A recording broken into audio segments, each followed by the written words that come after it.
Mes frères, nous revenons tout juste de Sokoto hier soir. J'étais logé quelque part et j'avais besoin d'acheter une serviette. On m'a dit qu'on n'acceptait pas l'argent liquide à cet endroit. Alors le caissier de l'hôtel a payé pour moi. J'ai senti qu'il voulait que je prie pour eux. J'ai donc appelé 3 jeunes qui étaient là et je leur ai demandé combien ils gagnaient. L'un m'a dit 30 000 néras, l'autre 20 000 néras et le troisième 30 000 néras. Je leur ai demandé si c'était bien eux qui m'avaient acheté la serviette. Et ils m'ont répondu que oui, et qu'ils m'avaient même acheté quelque chose de plus, un cadre. J'ai alors décidé de les bénir tous les trois. Je leur ai demandé quelle était la plus grande somme d'argent qu'on leur avait jamais offerte. L'un d'eux m'a donné un montant. J'ai alors sorti ma carte bancaire et j'ai dit de leur transférer telle et telle somme. À ce moment-là, ils se sont effondrés par terre en pleurant. L'un d'eux tremblait tellement que j'ai eu peur et je me suis demandé si la somme était trop élevée et si je devais la réduire. Mais j'ai maintenu l'ordre de transférer ce montant. Je savais qu'ils n'avaient jamais reçu une telle somme de toute leur vie et que cela dépassait de loin ce qu'ils pouvaient imaginer. J'ai vu la joie et les larmes de soulagement sur leur visage. Même si je finissais de bâtir une maison, je n'aurais pas ce genre de satisfaction. C'est beaucoup plus gratifiant que cela. Laissez Dieu vous utiliser pour essuyer les larmes des autres. Laissez Dieu vous utiliser pour consoler ceux qui pleurent. J'aime voir les gens s'élever. Certes, il y a des personnes qui essayent de profiter de votre générosité. Dès qu'elles voient que vous êtes généreux, elles vous attendent au tournant dès que vous posez le micro. Ne faites pas cela, ne bloquez pas la route aux autres, mais il existe de vrais besoins.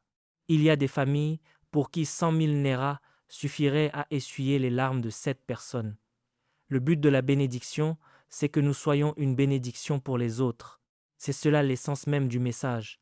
Quand un homme garde les poings fermés, il ne comprend pas l'alliance. Êtes-vous là? Laissez-moi vous dire qu'un jour viendra où l'on devra vous rappeler le nombre de comptes bancaires que vous possédez.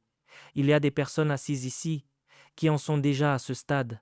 On leur dit qu'elles ont de l'argent sur un compte à la United Bank for Africa et elles répondent « Ah bon, combien ?» À ce niveau-là, il devrait y avoir des gens qui se réjouissent que vous soyez en vie, soyez la lumière qui sort quelqu'un des ténèbres. L'essence de ce que Dieu nous a donné est pour le royaume. Notre Père qui es aux cieux, que ton nom soit sanctifié, que ton règne vienne, que ta volonté soit faite sur la terre comme au ciel. Cela signifie que si quelqu'un dit qu'il n'a pas mangé depuis 3 jours, la volonté de Dieu n'est pas qu'on lui réponde de recevoir la puissance de l'Esprit. Ce n'est pas cela la volonté de Dieu. La volonté de Dieu, c'est de lui dire « Tu n'as pas mangé? Viens prendre de la nourriture pour ce mois-ci. » Voilà la volonté de Dieu. Personne ne devrait venir à l'église et devoir retourner chez lui le ventre vide. Combien de sacs de riz ont été distribués ce mois-ci? 300 sacs. Et il nous en reste 200 à distribuer. Sont-ils à l'église? Apportez-les. J'ai rencontré certains de nos adolescents l'autre jour. J'aime discuter avec eux à chaque fois. C'est ma vocation. Je les vois toujours après le service. J'en ai vu 2 et je leur ai demandé ce qu'ils faisaient. L'un m'a dit qu'il travaillait dans un atelier de mécanique et l'autre aussi. Je leur ai demandé s'ils avaient leurs résultats d'examen et ils m'ont dit que oui. Je leur ai demandé s'ils comptaient retourner à l'école. Certains d'entre nous sont arrivés à un point où cela ne leur ferait absolument rien financièrement d'envoyer 10 personnes à l'école sans même s'en rendre compte. Devenez consciemment généreux. Est-ce que cela vous va? Dieu vous place dans une assemblée locale et vous y voyez un besoin. Ne dites pas que vous n'aimez pas l'Église. Prenez par exemple l'équipement musical. Quand il parle, on n'entend pas bien. Si vous arrivez à identifier le problème, c'est parce que vous avez la solution. La personne qui ne mange pas à sa faim n'entend pas bien le son non plus, c'est la vérité. Si vous repérez le problème, c'est que c'est à vous de le résoudre. Ne cherchez pas à aller dans un endroit où tout est déjà prêt, alors que vous-même, vous n'êtes pas prêt. Beaucoup d'entre nous en arrivent au point où ils ferment leurs entrailles à la générosité. Laissez-moi conclure avec ce passage d'Agée, chapitre 1, qui est un texte très impressionnant. Commençons la lecture au verset 5. Ainsi parle maintenant l'Éternel des armées. Considérez attentivement vos voies. Vous semez beaucoup, et vous recueillez peu. Vous mangez, et vous n'êtes pas rassasiés. Vous buvez, et vous n'êtes pas désaltérés. Vous vous vêtissez, et vous n'avez pas chaud. Et celui qui gagne un salaire le met dans un sac troué. Ainsi parle l'Éternel des armées. Considérez attentivement vos voies. Montez sur la montagne, apportez du bois, et bâtissez la maison. J'en aurai de la joie, et je serai glorifié, dit l'Éternel. Vous comptiez sur beaucoup, et voici que vous avez eu peu. Vous l'avez rentré chez vous, mais j'ai soufflé dessus. Pourquoi, dit l'Éternel des armées, à cause de ma maison, qui est déserte, tandis que vous vous empressez chacun pour sa propre maison. J'ai une règle personnelle. Tout ce que je ne peux pas utiliser dans ma propre maison, je ne l'utilise pas dans la maison de Dieu, car j'aime la qualité, quel que soit le prix que cela me coûtera. Lorsque nous vivons dans de belles maisons, nous ne devrions pas accepter de fermer les yeux sur les manquements de notre assemblée locale. L'un des signes que vous aimez Dieu est votre générosité. Le Nigérian moyen se réjouit. Quand on dit qu'il n'y a plus de temps, nous ferons un enseignement complet là-dessus. Mais écoutez-moi bien, ce que les gens n'aiment pas entendre, c'est que l'exigence du Nouveau Testament est totale. Qu'est-ce que cela signifie? Cela signifie que nous ne sommes que les intendants de ce que nous avons reçu. Lorsque vous me donnez quelque chose, je reconnais que Dieu me le confie. Cela lui appartient, et si cela lui appartient, c'est lui qui dicte ce que j'en fais. Si vous avez du mal à donner, c'est que vous n'avez pas encore connu Dieu. Une fois que vous le connaissez, cela devient un style de vie. Êtes-vous là? Cela devient une seconde nature. Laissez-moi vous dire une chose. Quand nous construisions ce lieu, il y avait quelques personnes ici qui travaillaient avec nous en coulisses. J'ai dit à tout le monde, de l'ingénieur à l'architecte, en passant par tous les dirigeants, qu'il est contre les principes de notre Église de mettre la pression sur les gens pour obtenir de l'argent. Tout ce que vous voyez ici représente des centaines de millions, et moins de 5% proviennent de cette assemblée. En fait, c'est même moins que cela. J'ai dit à Dieu que je ne supplierai pas les hommes, et qu'il devait agir. Je me souviens du jour où nous finissions d'aménager cet endroit pour le culte, on me disait qu'il fallait acheter du matériel. J'ai dit de se détendre, que tout l'argent nécessaire serait envoyé au Kobo prêt. C'est alors qu'une personne qui n'est même pas membre de cette église m'a appelé pour me demander si j'étais à l'église. J'ai répondu que oui.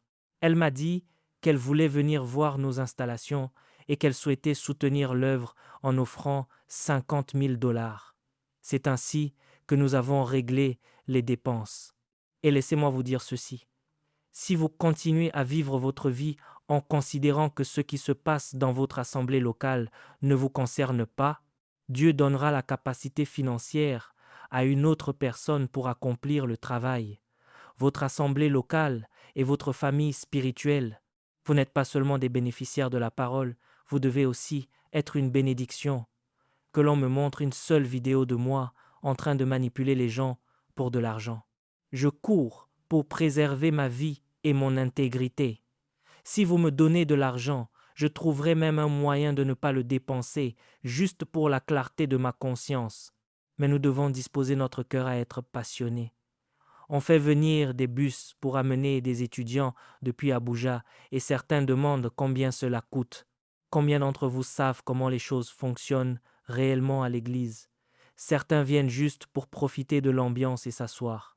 Même pour les offrandes, les chrétiens d'Abuja ont du mal à donner. Je suis désolé de le dire, mais c'est un fait.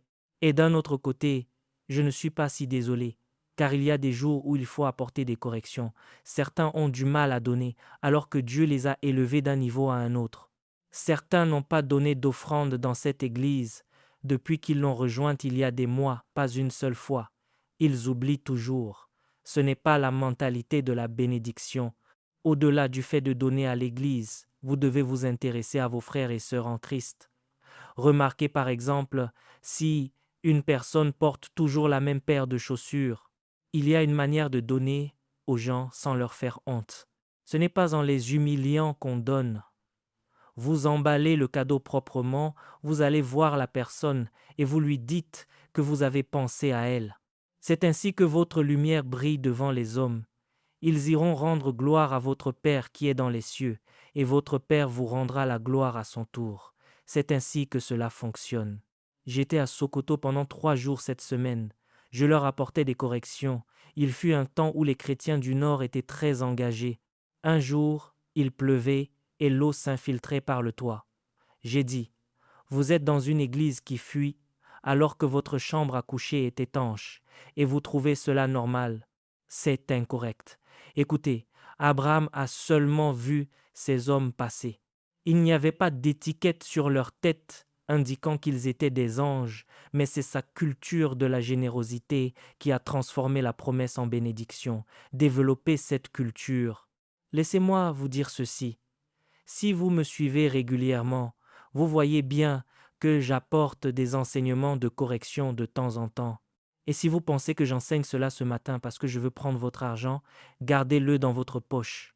Mais si vous êtes assis ici et que vous reconnaissez que vous devez vous repentir et commencer à vivre une vie d'honneur, alors levez les mains vers le ciel et dites, Père, aide-moi à t'honorer davantage.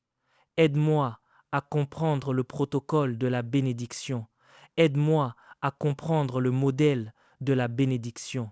Aide-moi à vivre le style de vie de la bénédiction, afin que je ne sois pas un chrétien dont les yeux de l'intelligence sont obscurcis, ni un chrétien dont les entrailles de la générosité et la compréhension de ce principe fondamental du royaume sont limitées. Au nom de Jésus, Amen. Regardez l'histoire de Caïn et Abel.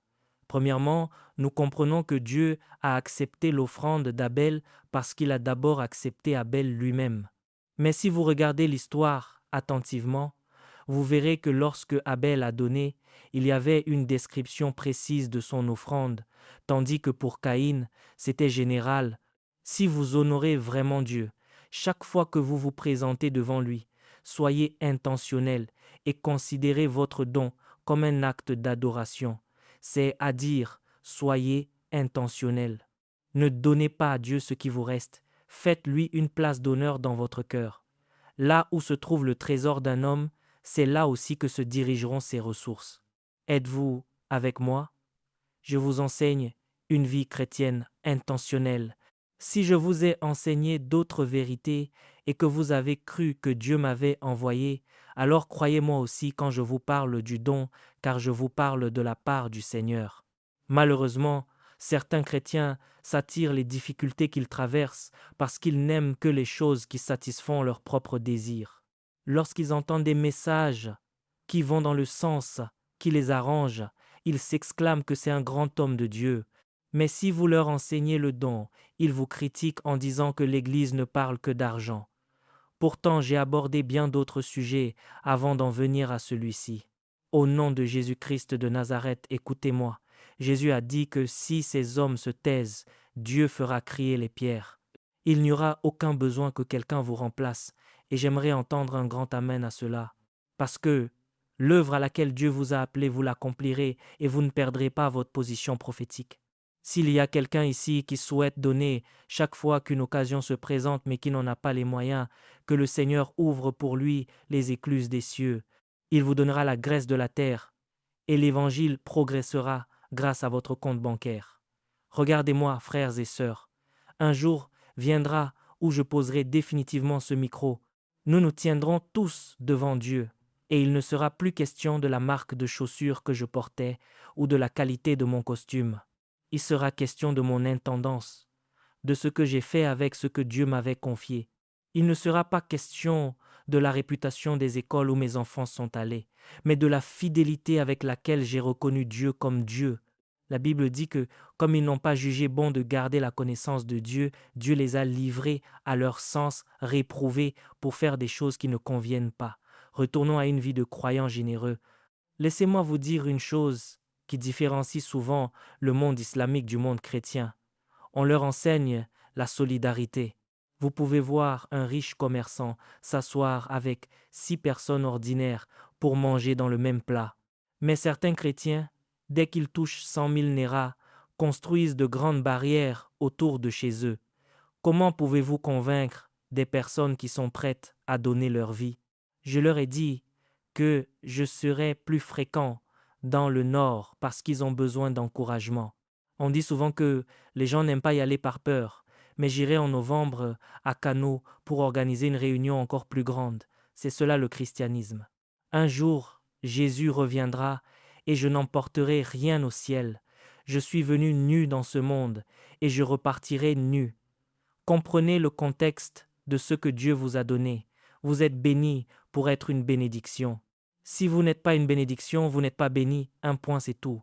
C'est le sens de notre message.